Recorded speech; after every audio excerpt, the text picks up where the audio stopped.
I'm very confused. I'm very confused. Both parties want expropriation without compensation. Both parties want nationalization of state resources. Both parties want universal healthcare. Both parties want access to free education. Both parties are pan-Africanist. I don't.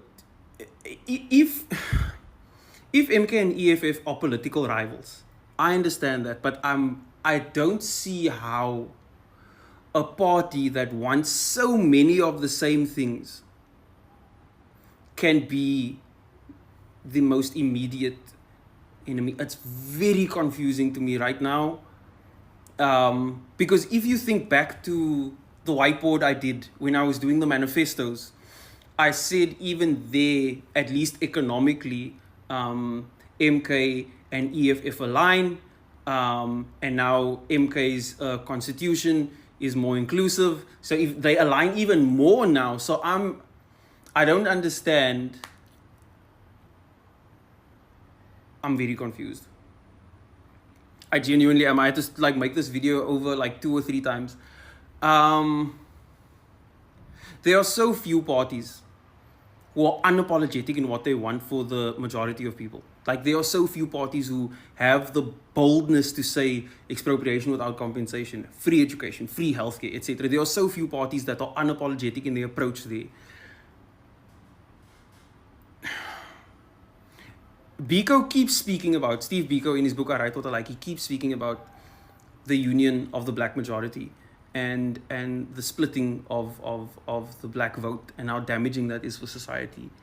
What I really hope is that all of us as individuals can understand what we want as a majority and focus on that.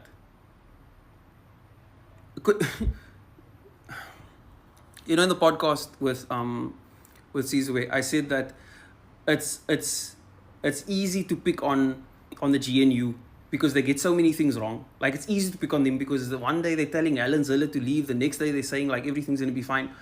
But what we also have to do is we have to look at how well united are we on the other side as the Progressive Caucus. How well are we doing in terms of unity as the Progressive Caucus and in terms of achieving the goals that we all want.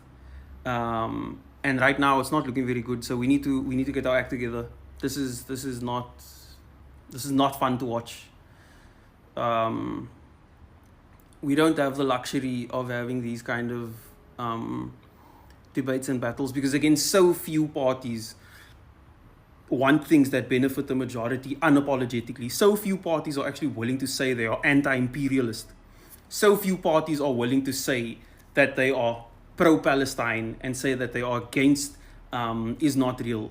Do you know what I mean? We have so little parties who are unapologetic in their approach of the global south and doing what's necessary for the global majority. This is, honestly, it's painful to watch. We have to do a lot better than this.